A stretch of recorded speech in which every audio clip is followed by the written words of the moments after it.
Irmãos e irmãs, nesse dia santíssimo da Santíssima Eucaristia, peço um pouco de desculpa pela indisposição, a dengue deixa a gente meio fora de si. O número 9 do seu folheto, se você quiser acompanhar, é uma grande catequese para a missa de hoje, escrita por São Tomás de Aquino. É a sequência da missa de Corpus Christi. Número 3 diz: hoje a igreja te convida ao pão vivo que dá vida. Não é um pão comprado na padaria, é pão vivo, por isso dá vida. Não é hóstia que nós comungamos, é a pessoa de Jesus, por isso que te dá vida. O pão vivo que nós comungamos nos dá vida, e pode ou não nos dar vida eterna. Por isso que nós o comungamos o pão vivo que precisamos para a lida de cada dia e para a vida eterna. Número 4. Este pão que o mundo creia, ainda não creia. O padre, para não ser expulso das redes sociais, não vai falar o que pensa. Se não, quinta-feira de Corpus Christi é um dia que a nossa cidade fazem de tudo para coincidir na hora da missa, fazem de tudo para ser no dia de Corpus Christi, e a gente se pergunta: o que nós estamos hoje aqui como católicos celebrando? Este pão que o mundo creia, não é que crê. Que bom seria este pão que o mundo crê, mas creia. Oxalá então que creia através do seu testemunho, porque Jesus, na Santa Ceia, a liturgia de hoje, nós fazemos memória a Quinta-feira Santa, que foi o dia da instituição da Eucaristia. Foi entregue aos que escolheu. Na Quinta-feira Santa é o dia da instituição do sacerdócio católico. Portanto, aqueles que ele escolheu, através da ordenação, os sacerdotes nos trazem o pão vivo descido do céu, a Eucaristia. Num instantinho breve, gostaria que ficasse de pé quem hoje ajudou a fazer o tapete.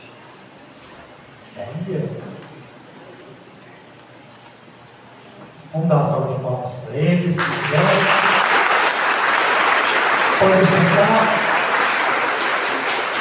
Então, muito obrigado, porque vocês fizeram um tapete lindo, onde Jesus vai passar. É para Ele que nós fazemos. Para algumas pessoas, o tapete é simplesmente algo artístico, e é, realmente. Ali tem muita arte, muita cultura, mas não é só isso. Em alguns lugares, os tapetes eram estendidos para os reis. Quando autoridades chegam em alguns países, estende-se o tapete, e por que não para o nosso rei oferecer o melhor tapete, fruto do nosso trabalho? Então, parabéns a quem fez com muita dedicação o tapete por onde o Senhor vai passar, representando tanta coisa da nossa fé. No tapete tem símbolos eucarísticos, tem a cruz, e tem muitas representações da Virgem Maria e de outros símbolos. Que bom seria que as crianças pudessem fazer os tapetes. Porque o tapete ele poderia ser uma catequese, onde a criança ia fazendo, ia perguntando o que é isso. Como a criança judaica nascer e vai perguntando para o pai da ceia rabínica.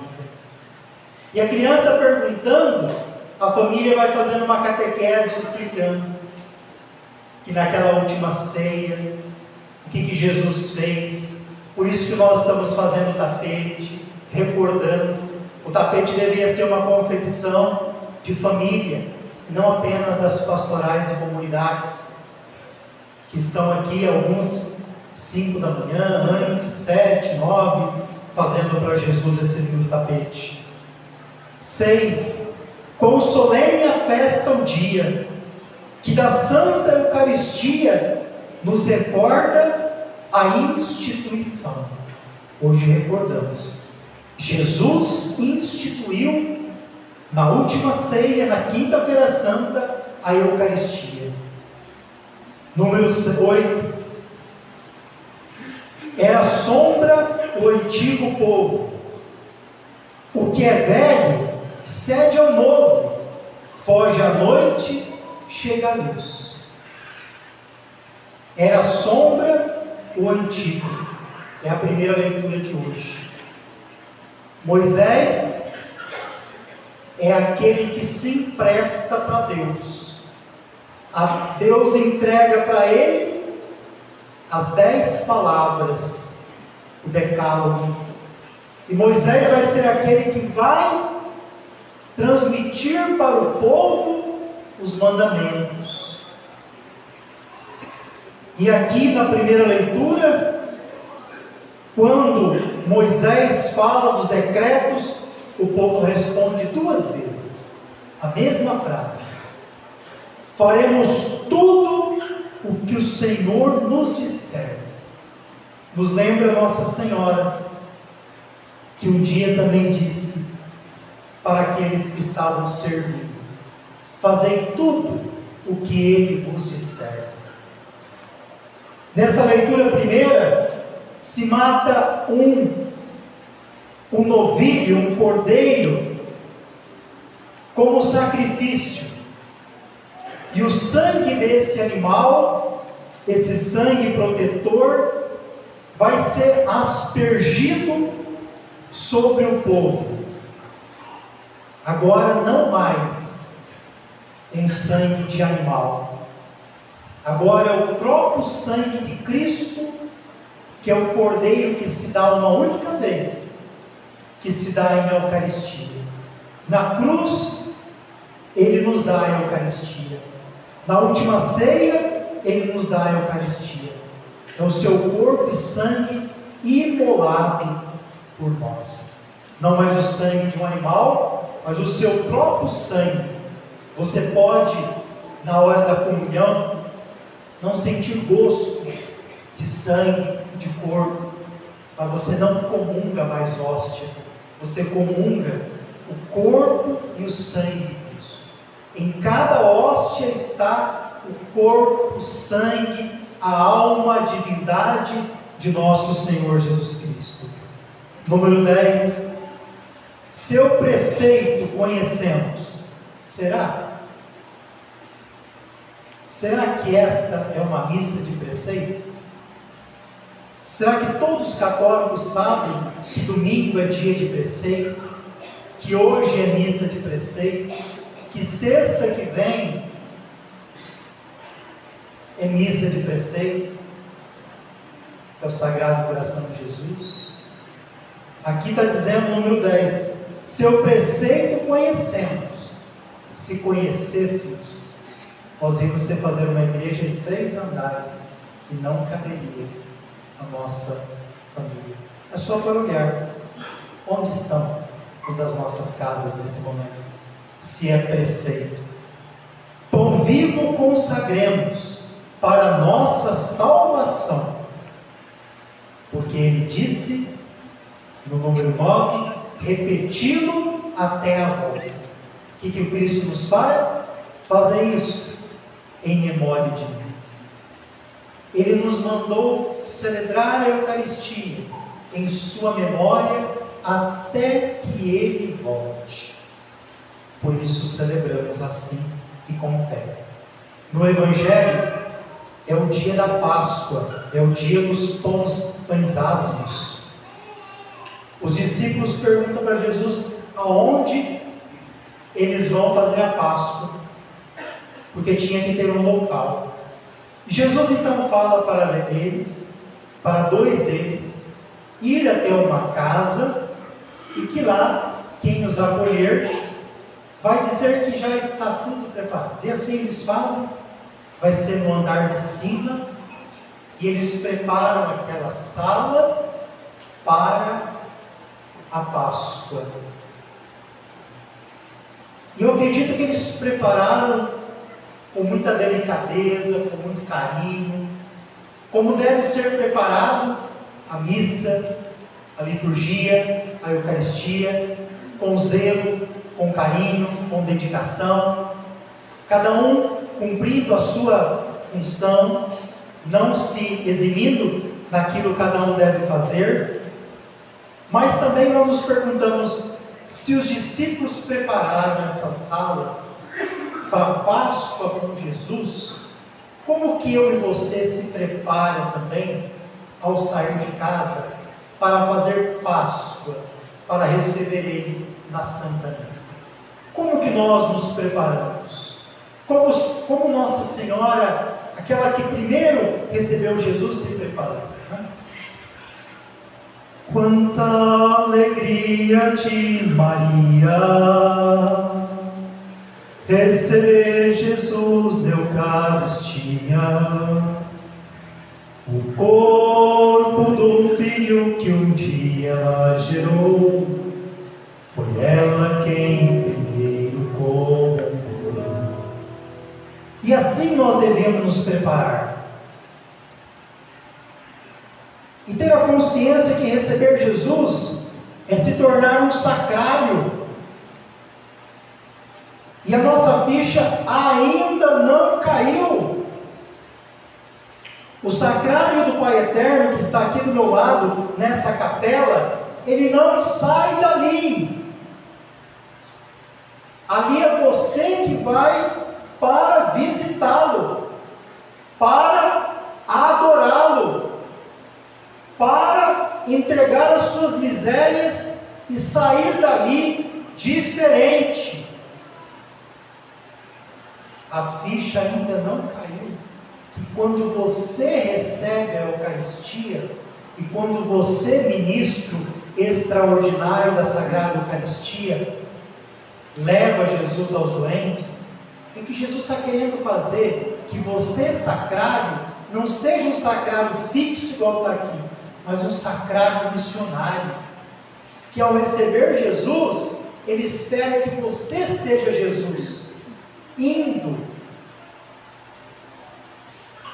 com ele. Você recebeu, você é sacrário, você é templo dele. O seu sacrário tem que chegar na sua casa e transformar a sua casa. O seu sacrário tem que chegar no seu trabalho e ser Jesus no seu trabalho.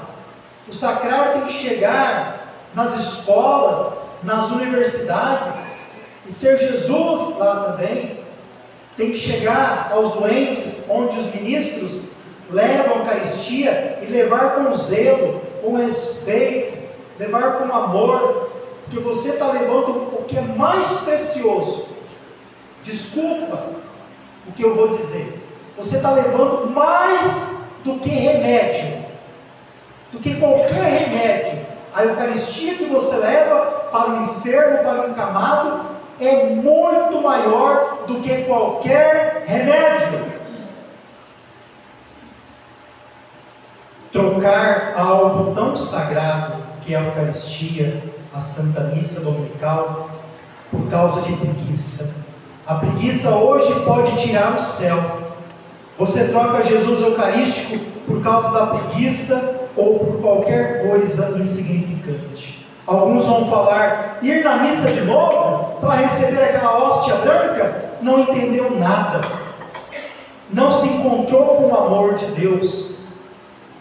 É como alguém que talvez, com todo respeito, faz o tapete bonito de manhã de modo devocional, mas não veio celebrar a missa. Ficou no tapete, por mais esforçado que fosse, mas ficou no tapete. Aqui é Jesus Eucarístico. Tem que fazer sim o tapete, mas é uma coisa com a outra. Será que alguém veio no tapete e não veio celebrar? É como alguém que faz a quaresma, e o Padre já disse isso 1000 vezes, mas não aparece no tríduo pascal. A gente tem que ensinar. A gente está vivendo uma catequese, uma fé muito rala, entendendo pouca coisa. O Papa São João Paulo II dizia assim: quem não adora não pode comungar. Porque primeiro nós adoramos, ou seja, reconhecemos o que nós vamos receber. Na fila da Eucaristia, quando você entra na fila, é para adorar aquele que você vai receber. A fila se torna um lugar privilegiado de adoração. Eu adoro porque eu reconheço aquele que eu vou receber, que não é hóstia, é o Cristo de verdade, pão vivo consagrado, descido do céu. Um certo dia, além de Santa Juliana, que hoje não vou falar, num contexto de dúvida e de incerteza, que pode ser que algum de nós esteja vivendo, o padre Pedro Braga, e era uma pessoa muito zelosa pastoralmente, estava numa crise de fé, não acreditando na presença real da Eucaristia. E a gente se pergunta como que um padre pode celebrar sem não acreditar? Como que alguém pode comungar e não acreditar no que recebe? É tão bonito ver uma criança que ainda não comunga, porque ainda está na catequese inicial, né? Não fez a primeira comunhão, e fala: eu quero comungar, tenho vontade de comungar. Tem que ter mesmo. As crianças têm que ter, vir na missa para ter o desejo de um dia receber, de ter vontade de falar para a mãe e para o pai: mamãe, papai, eu quero receber Jesus, como você recebe. Mas, porém, mesmo com a crise de fé, que ele foi acometido pela dúvida, ele não se entregou. Não se entregue. As crises é para sairmos mais fortes. Ele então fez uma peregrinação a Roma, ao túmulo do apóstolo Pedro, para pedir o dom da fé na Eucaristia. E lá, chegando, passando por Bolsena, ele para celebrar a missa. E na hora de elevar a hóstia, consagrando a Eucaristia, ela se torna carne. E naquele corporal, que é aquele pano que nós abrimos sobre o altar, o sangue cai sobre o corporal. E nesse gesto de carinho que depois esta hóstia carne vai ser levada pela primeira vez, transportada para um outro lugar, onde está o Papa Urbano VI, em Oviedo. Nós podemos dizer que ali foi a primeira procissão de Corpus Christi. Por isso que o Papa lança uma bula chamada Transiturus, que significa levar a um outro lugar. Foi a primeira procissão de Corpus Christi. Termino a minha homilia dizendo: não existe amor ao corpo de Cristo se não tem amor ao corpo místico de Cristo. Não se tem amor ao corpo de Cristo, que é a Eucaristia, se não tem amor ao corpo místico de Cristo. corpo místico de Cristo é a igreja. O corpo místico de Cristo são as pessoas. Louvado seja o nosso Senhor Jesus Cristo.